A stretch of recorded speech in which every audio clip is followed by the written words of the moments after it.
1:08 a.m., late November, the kind of cold that slips under doors and sits in your lungs. My phone vibrated once on the kitchen counter. Then again. Then it didn't stop. I'd just turned off the dishwasher. The house was finally quiet. Papers stacked, pen capped. One night. I told myself it was one night. When I picked up, I didn't hear words at first. I heard breathing. Fast. Wet. Wrong. "Mom," Eli said. "My son. 11. His voice wasn't crying yet. That scared me more. "Mom, I think I'm bleeding." That was the first snap. Not loud. Internal. Like a hairline crack in glass. "What happened?" I asked. I already knew something had. A pause. I could hear someone moving behind him. A drawer. A footstep. Then his whisper dropped even lower. "Uncle Brandon got mad. He pushed me." I stood up so fast the chair skidded back and hit the wall. My sleeve caught on the counter. I didn't feel it. "Are you alone?" I said. "No. Grandma's here. She keeps saying I shouldn't have listened. Grandpa says I'm making it worse." There it was, the familiar script, the family version of duct tape slapped over a kid's mouth. "Where are you bleeding?" I asked.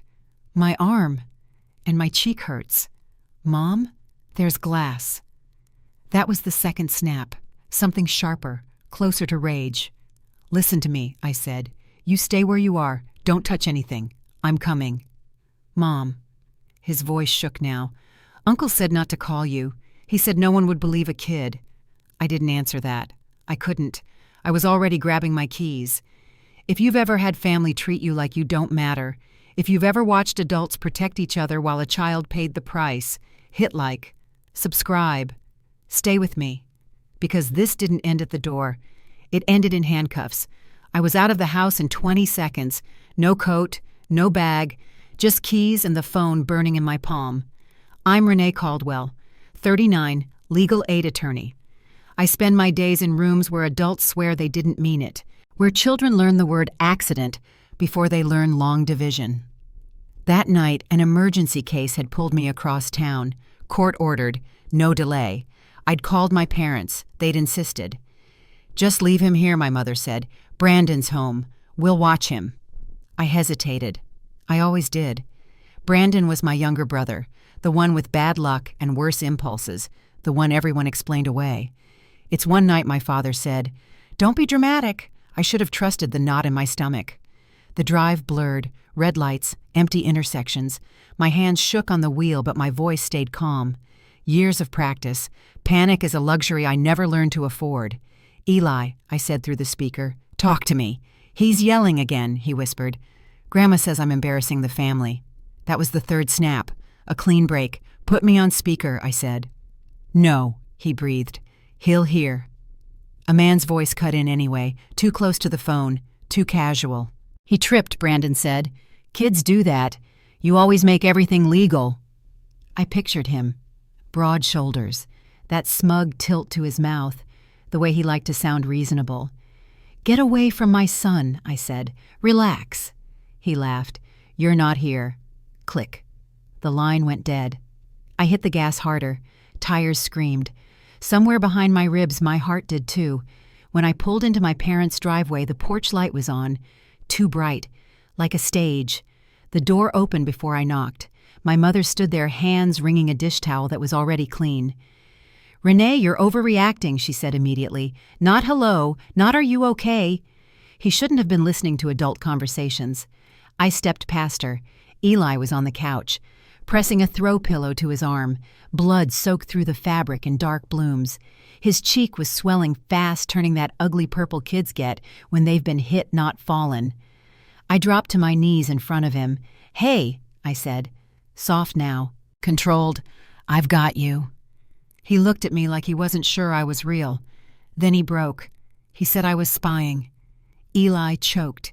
He grabbed my sleeve and I fell. The bin tipped. It shattered. He told me to shut up. He said you wouldn't help me because you're always busy. Behind me, Brandon snorted. "Jesus, he's dramatic," he said.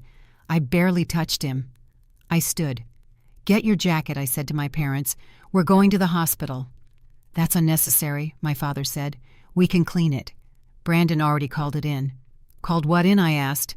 "The police," Brandon said lightly. "Just to be safe." The room tilted. "You called the police?" I said slowly before calling me. "He attacked me." Brandon shrugged. He held up his hand. A thin red line across his knuckle. Barely broken skin. I defended myself. Eli made a sound then. Small. Animal. He curled inward like he was trying to disappear into the couch. "Stop," I said. One word. Sharp enough to cut glass. My mother stepped between us. "You don't need to turn this into a war," she said. "Family handles things privately." That was the fourth snap. The loudest yet. I wrapped Eli in my coat. Blood smeared my sleeve. I didn't care. As we walked out, my father followed, still talking. "He's just stressed," he said. "You know Brandon. Money's tight."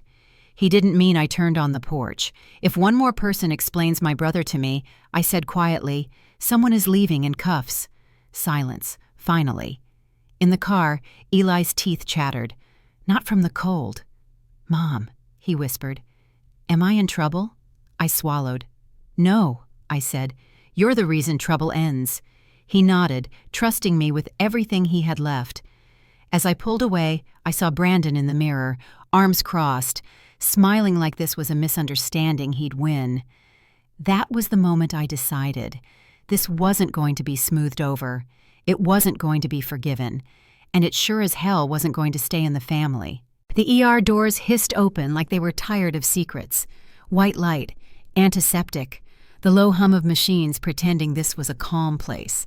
I saw Eli before I saw anything else. Bay 6, curtain half drawn, too small for the bed, hospital gown swallowing his shoulders. His right cheek was already blooming purple at the center, yellow at the edges, like a bruise aging and fast forward. His arm lay out to the side, wrapped in gauze that had gone pink, then red, and his wrist, a white plastic restraint cinched tight around it. Not metal, not cuffs, a disposable security tie, the kind meant to stop movement, not to protect anyone. My vision tunneled. "What is that?" I said. No one answered right away. That told me everything. Officer Lang stood at the foot of the bed, notebook open, pen moving. Young, clean uniform, confident in the way people are when they think they already understand the story. Brandon leaned against the wall 3 feet away, arms folded, relaxed. He looked bored. His knuckle had a bandage, small, almost decorative. "That restraint needs to come off," I said. Lang glanced up. "Ma'am, your son was combative when we arrived." Eli flinched at the word. "I was scared," he said. "Quiet, hoarse. They told me to stop moving." I stepped closer to the bed, close enough that the plastic tie burned into my sight. "Who ordered it?" I asked. Lang cleared his throat. "The caller stated the child had attacked him. We had to—" "You restrained a bleeding child based on the word of the man standing over there," I said, nodding once at Brandon. "Without a medical order." Brandon shrugged. "He was swinging," he said. "Kids snap." I didn't look at him. "Remove it," I said again. "Now." Lang hesitated. He looked toward the nurse's station like permission might float over. A nurse stepped in then. Asian, mid-40s, calm eyes that noticed everything. "His circulation's compromised," she said, already reaching for trauma shears. "You can see the color change." She snipped. The tie fell away with a soft click. Eli sucked in a breath like he'd been underwater. That was the 3rd time he whispered. It kept getting tighter. Something inside me went very still. I took his free hand. "I'm here," I said. "You did exactly right." Behind me, Brandon scoffed. "Unbelievable," he muttered. "I'm the one who called for help." Lang straightened. "For the record," he said, "the complainant reported being struck with a bottle." My head snapped up. "With what bottle?" I asked. Lang flipped a page. "From the recycling bin. The child allegedly—" "There was no bottle in my son's hand," I said. "There was glass on the ground." "That's not what the caller said." I turned slowly. Brandon met my eyes. His mouth twitched. Not quite a smile. Close enough. I leaned in just enough that he could hear me and no one else. "Every lie you tell," I said, "buys you time." It doesn't buy you safety. A doctor arrived. Gray hair, efficient. He peeled back the gauze with practiced fingers. "Hold still, champ," he said. The wound opened under the light. 4 inches. Ragged. Deep enough that I saw white before red filled it back in. The doctor exhaled. "There's foreign material," he said. "Glass." Brandon shifted. "It was a scratch," he said. "I told you." The doctor didn't look at him. "This needs imaging," he said. "And sutures, possibly surgery if there's retained fragments." Eli squeezed my hand.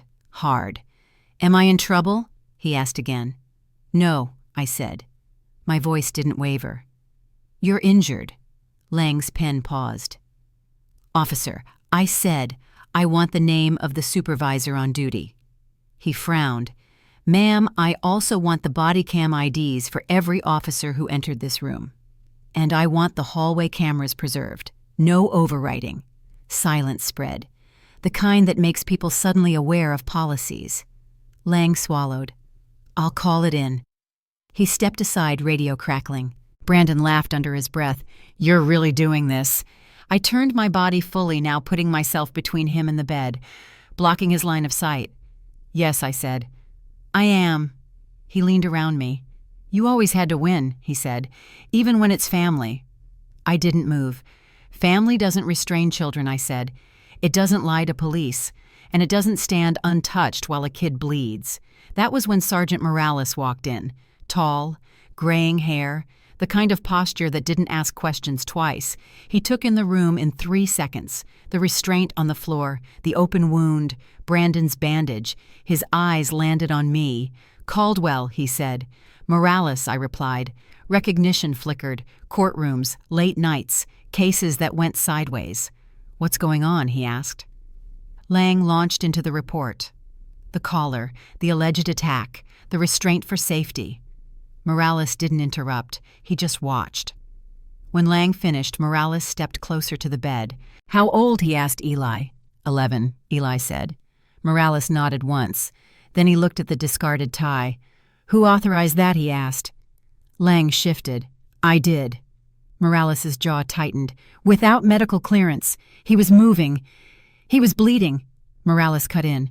"That's not protocol." Brandon opened his mouth. Morales raised a hand. "Sir, don't." The doctor returned with a portable X-ray unit. The screen lit up. 3 bright flecks bloomed in the soft tissue. "Fragments," the tech said. "At least 3. Morales looked at Brandon. "You still want to tell me about a scratch?" he asked. Brandon's face flushed. "He lunged," he said. "I defended myself." I stepped forward. "A paper cut." I said nodding at his knuckle is not a defense. "This," I gestured to Eli's arm, "is a criminal record waiting to happen." Morales studied me for a long second.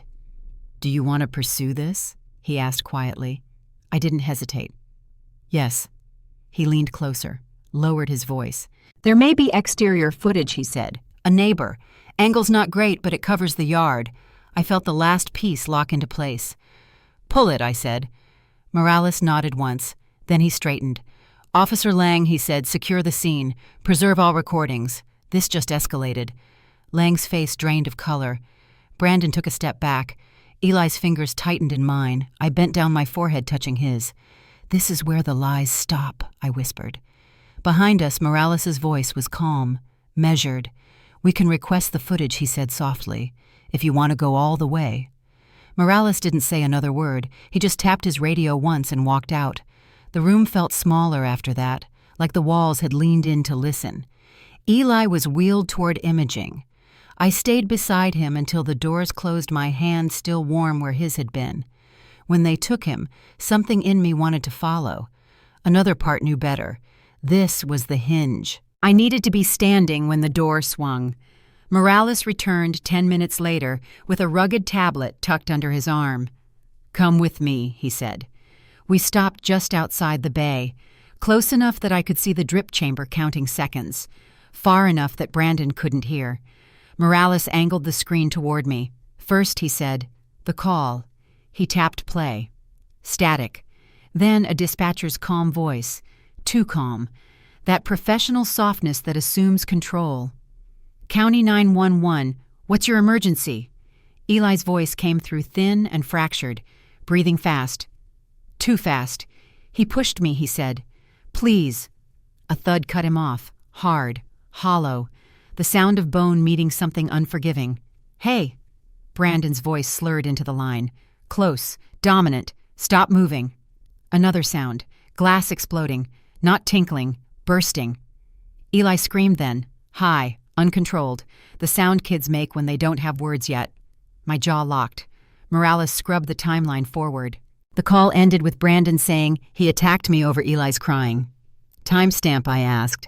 12:29, Morales said. "Matches the medical intake." He swiped. "Second," he said. The screen switched to grainy night footage. A backyard, concrete slabs, a recycling bin near the fence. Nothing moved for a beat. Then a sensor light snapped on. White, harsh. No shadows to hide in. Brandon entered the frame first. Fast, purposeful. His arm was raised. In his hand, dark, cylindrical, heavy.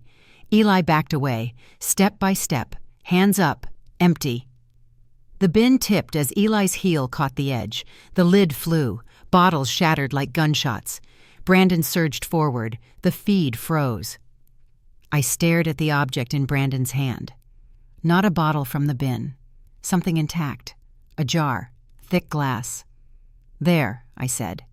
Morales nodded. "We enhanced it. That's not debris. That's what he brought." My stomach dropped, then steadied. Cold clarity flooded in. "Run it again," I said. Morales did. This time I watched Brandon's shoulders, the angle of his wrist, the way his weight shifted forward. That wasn't defense. That was intent. Morales tapped again. A document slid onto the screen. "Prior history," he said. "Domestic incident. No contact order. Still active." I didn't blink. I'd suspected it. "Who?" I asked. "Former partner," Morales said. "Different address. Same temper." I closed my eyes for half a second. "Last week," I said, opening them, "he called me. Asked for money." Morales looked up.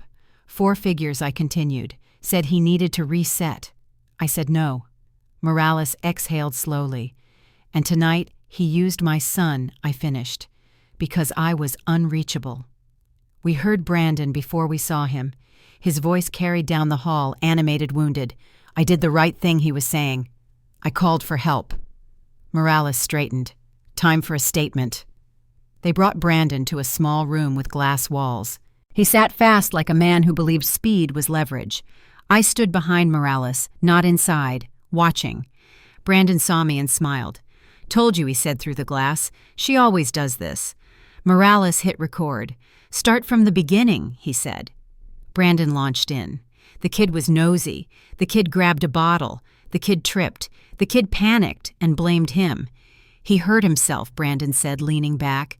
"You ever see kids do that? They spiral." I knocked once on the glass. Morales paused the recording. "Careful," I said. "You're contradicting your call." Brandon shrugged. I was shaken. "Then explain," I said evenly, "why the wound edges show inward force." Morales glanced at me. "Lacerations from falling glass tear outward," I continued. "These are compressed, directed." Brandon's smile flickered. "And explain the jar," I added. "What jar?" he snapped. Morales slid the tablet across the table inside. The frozen frame glowed. Brandon stared at it. Too long. "That's—" He stopped.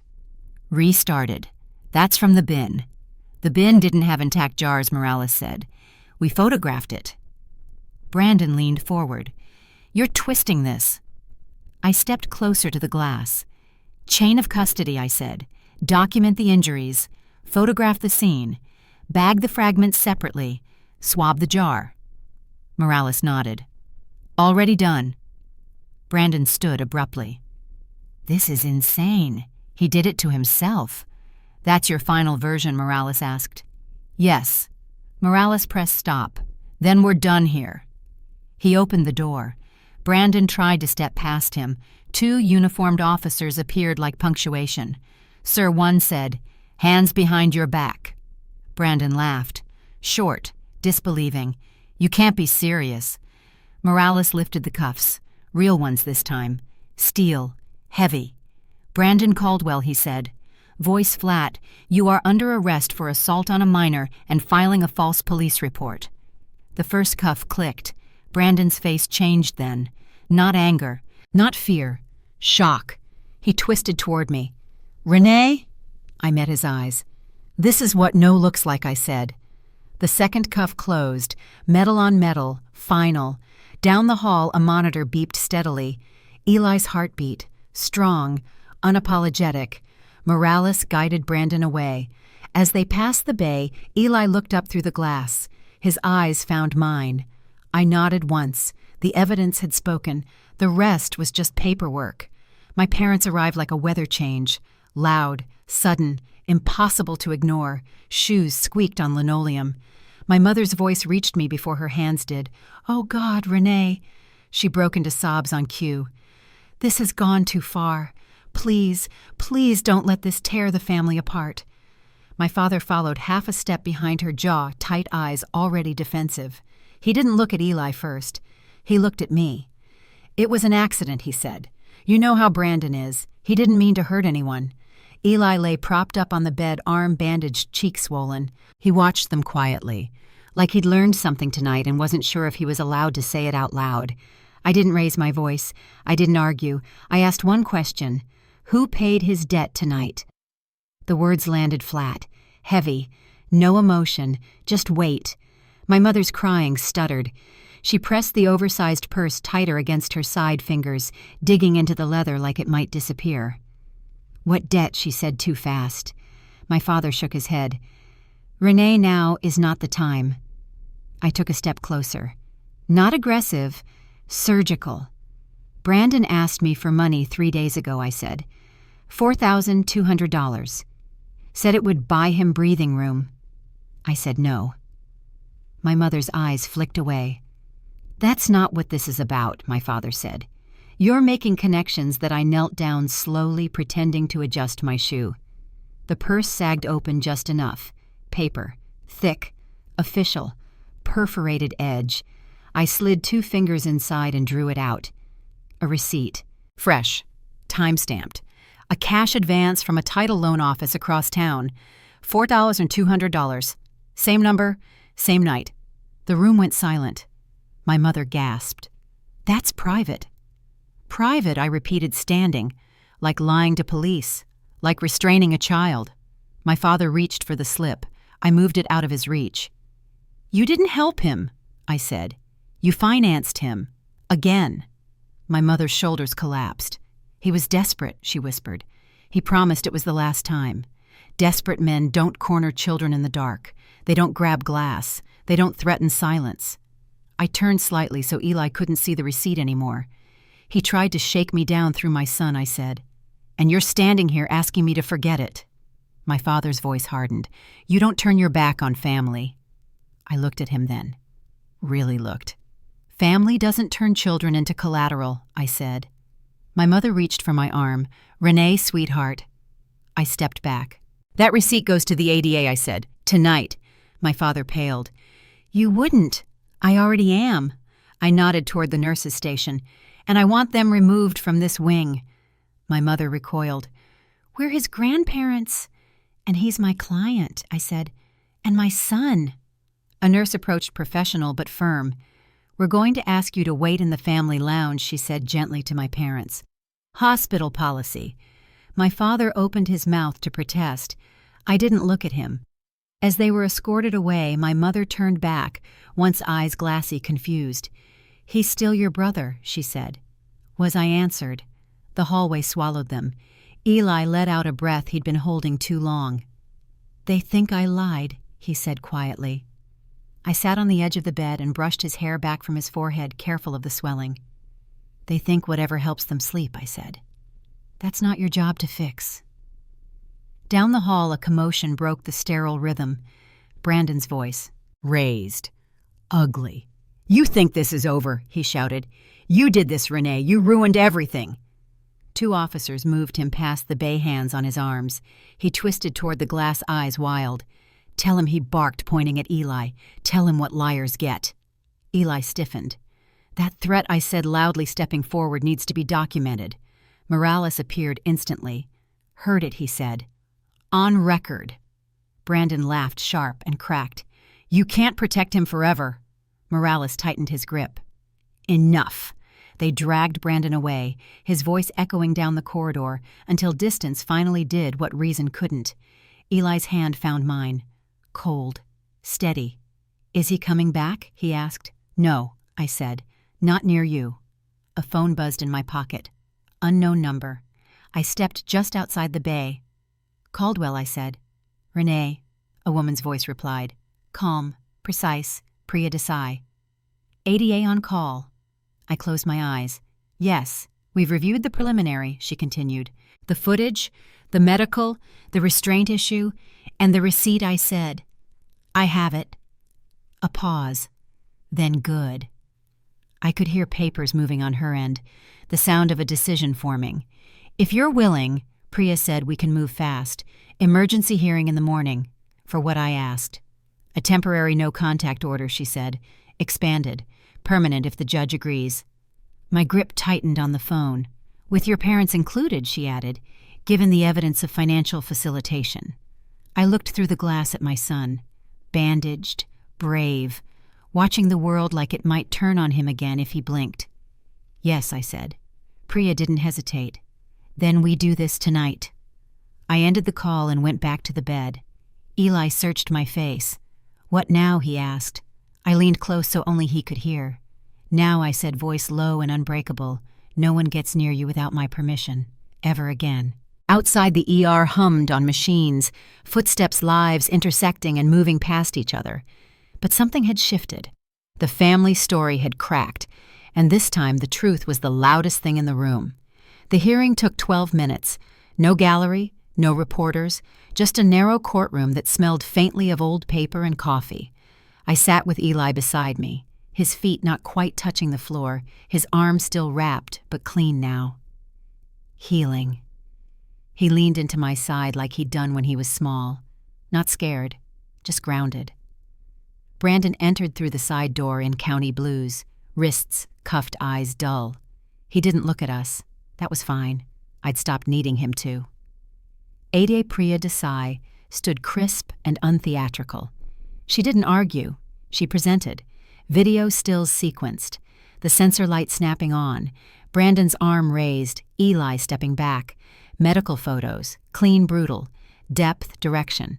Foreign material. Hospital logs. Timestamps aligned to the minute. The order for the restraint. The absence of medical authorization. Nurse statements. Factual. Calm. Unshakable. Priya let the evidence speak in a language the court understood. The judge listened, didn't interrupt. When Brandon's attorney stood, it was brief. A negotiated plea, no grandstanding, no excuses that survived contact with the record. Brandon pled guilty to felony assault on a minor and filing a false police report. I didn't feel relief. I felt completion, like a door clicking shut behind me. Priya glanced at me. The judge nodded. "Ms. Caldwell," the judge said, "you may address the court." I stood. I didn't bring notes. "I'm not here to ask for revenge," I said. My voice carried without effort. "I'm here to ask for safety. I asked for a sentence that reflected harm, not pity. I asked for a long-term no-contact order expanded to include my son and myself. I asked for mandatory anger management and gambling addiction treatment as conditions of incarceration and any release. Then I added one more thing. If my parents continue to finance or excuse this behavior, I said I asked that the order extend to protect my child from that environment as well." A ripple moved through the room. Not surprise, recognition. I looked at the judge. "I am not punishing family," I said. "I am interrupting a cycle that eats children." The judge's pen paused, then moved. Order granted. Sentence imposed. Conditions set. 7 words landed like stone. No contact effective immediately. Brandon finally looked up then. His face held something close to confusion, maybe even loss. I didn't meet it. We left through the same door we'd entered. No speeches, no cameras. In the hallway, my parents stood by the wall, smaller somehow. My mother's eyes searched mine for permission to collapse into me. I didn't give it. "This is the line," I said quietly. "If you cross it, you lose access. There will be no warnings." My father opened his mouth, closed it again. I took Eli's hand and walked past them. That night, Eli slept for the first time without waking. No nightmares, no sharp breaths at midnight, just steady, even quiet. The scar on his arm softened from red to pink. He traced it sometimes, not with fear but curiosity. A map of where he'd been, not where he was going. Weeks passed. On Saturdays, I unlocked a room at the community center, folding chairs, a coffee urn that sputtered, a stack of plain flyers, free legal clinic family safety and protective orders. Eli helped me line them up, straightened edges, counted chairs. "How many people do you think will come?" he asked. "Enough," I said. They came quietly. Mothers, a grandfather, one teenager with his hood up and eyes too old for his face. I listened. I explained. I filed paperwork. I showed them how to draw lines that courts respect. Eli sat at the table coloring. Sometimes he looked up when a story got heavy. I'd meet his eyes. He'd nod. We were okay. Brandon's name faded from daily thought. I heard once that he'd been written up inside, fighting, refusing programs. It sounded like him. The consequence of never being told no. I didn't follow the updates. My work grew. The room filled on Saturdays. The coffee ran out. Someone donated a printer. At night after Eli slept, I closed my laptop and stood in the doorway of his room. He sprawled now, limbs loose, safe. I watched his chest rise and fall, even and unafraid. That night hadn't just stopped a man. It had broken a pattern. It had rewritten a future. I turned off the hall light and let the quiet settle. The house held.